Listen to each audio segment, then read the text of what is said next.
Ready start. इस संसार में बिना प्रतिफल की आस के कोई भी मानवीय क्रिया संभव नहीं होती। इस तथ्य को वैज्ञानिक नजरिए से भी समझा जा सकता है कि हर क्रिया की प्रतिक्रिया होती है।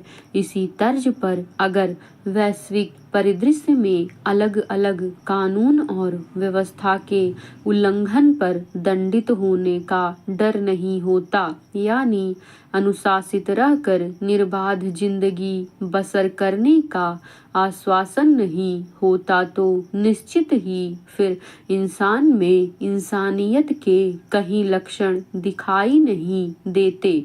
उसकी मनमर्जी के चलते यह संसार ही जीने लायक नहीं रहता।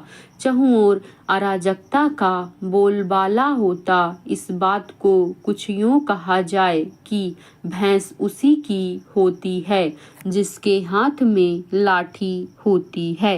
जहाँ तक भारतीय संदर्भों का सवाल है, तो हमारे यहाँ धार्मिक क्रियाकलाप भी किसी न किसी प्रत्याशा के चलते ही मूर्त रूप लिया करते हैं। अगर धर्म ग्रंथों में स्वर्ग या नरक की अवधारणा का उल्लेख नहीं होता, सांसारिक भवसागर से पार जाकर जन्म मरण के झंझट से मुक्त होने का आधार नहीं होता और पाप और पुण्य की अवधारणा पर जोर नहीं दिया गया होता, तो समाज का आज जितना कुछ उज्जवल स्वरूप दिखाई देता है, शायद ऐसा नहीं हो पाता। वैसे पाप और पुण्य कर्म की समझ के चलते कुछ हद तक कानून और व्यवस्था का परिपालन स्वयं ही होता नजर आता है। सामाजिक जनजीवन में भी तथाकथित निस्वार्थ भाव से परोपकार के चलते ही कहीं न कहीं किसी न किसी अंश में श्रेय लेने की प्रतिस्पर्धा दिखाई देती है। कभी कभी तो धन शक्ति की प्रबलता के चलते उमड़ रही श्रद्धा का मूल्यांकन भी अर्थ त्याग करने के आधार पर ही किया जाता है। इसमें भी परलोक सुधारने के भाव दिखाई देते हैं।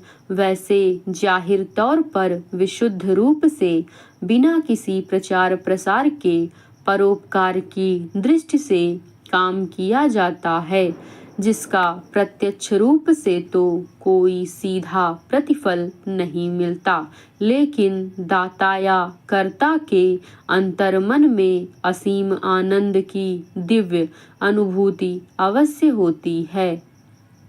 काफी संख्या में ऐसे ही किसी आनंद की अनुभूति के निमित्त दाता या कर्ता भाव रखते हैं। सरल शब्दों में इसे तोहफे के बदले तोहफा पाने के रूप में लिया जा सकता है। पारिवारिक जीवन में तमाम संबंधों के रिश्ते नातों का परिपालन अपनत्व की भावना से जरूर किया जाता है, लेकिन इसमें भी काफी हद तक एक को दूसरे का संबल माना जाता है।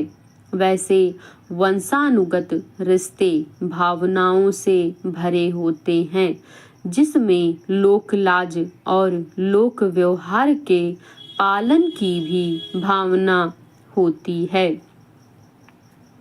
इसके चलते पारिवारिक परंपरा के परिचालन के साथ साथ पारिवारिक सुरक्षा का भाव भी विद्यमान होता है।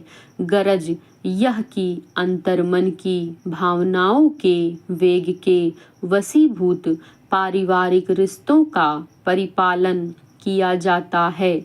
आजकल कहीं कहीं कुछ अंशों में लोग क्या कहेंगे उक्ति की आशंका के चलते भी मन ही मन बोझ समझे जाने वाले रिश्तों का परिपालन मन मार कर लिया जाता है।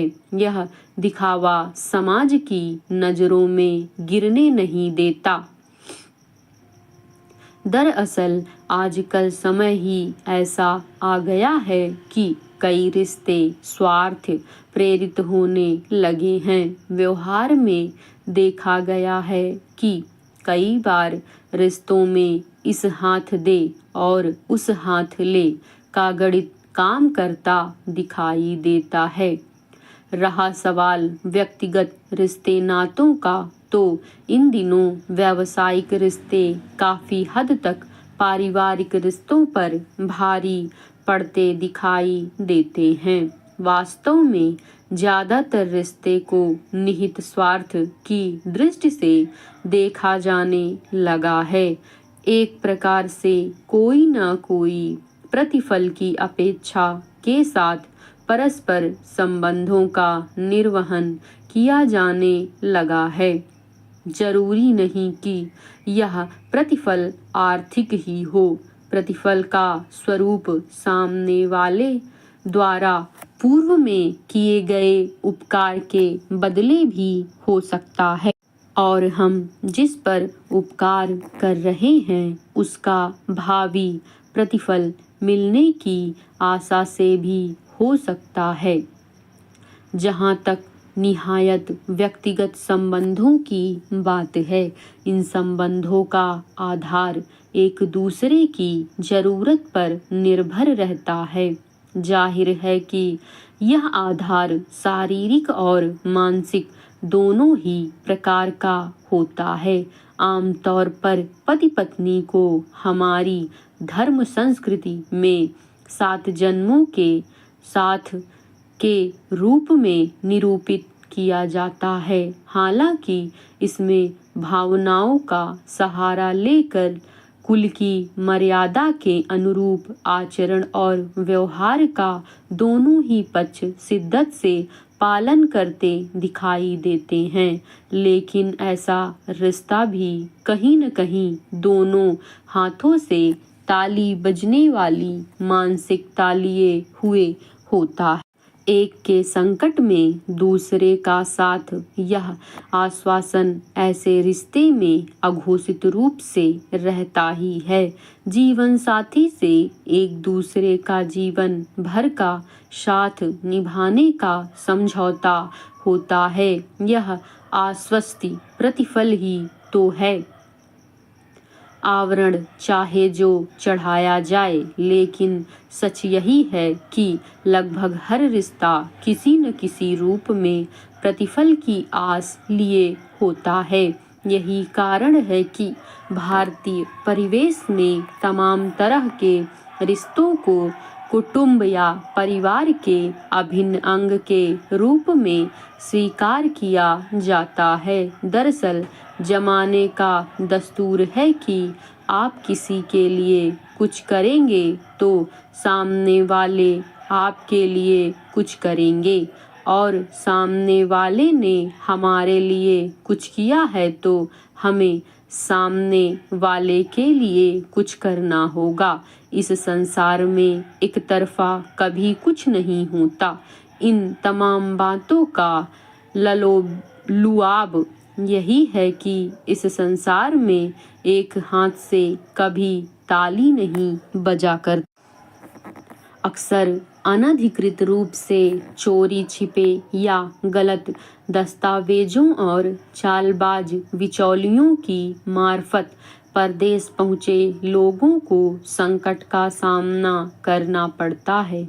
खास तौर पर वैसी स्थिति में जब वैसे देशों के बीच युद्ध छिड़ा हो जहां वे बाहर से गए हों तो उसकी मार अलग से झेलनी पड़ती है। कई लोग नाहक ही मारे जाते हैं। ऐसे समय में भारतीय विदेश मंत्रालय के लिए उन्हें वहां से निकालना कठिन काम हो जाता है। रूस और यूक्रेन के बीच जारी युद्ध में फंसे ऐसे ही लोगों को निकालने के लिए विदेश मंत्रालय काफी समय से जद्दोजहद कर रहा है। अभी मंत्रालय ने कहा कि वहां रूस यूक्रेन मोर्चे पर तक 12 भारतीय मारे जा चुके हैं, 16 लापता हैं एक का इलाज चल रहा है। कुछ महीने पहले पता चला कि बिचौलियों के जरिए भारत से बड़ी संख्या में ऐसे युवक रूस गए हैं जिन्हें भर्ती तो किसी और काम के लिए किया गया था, मगर वहां पहुंचने के बाद उन्हें रूसी सेना में भर्ती कराकर यूक्रेन के साथ छिड़ी जंग में भेज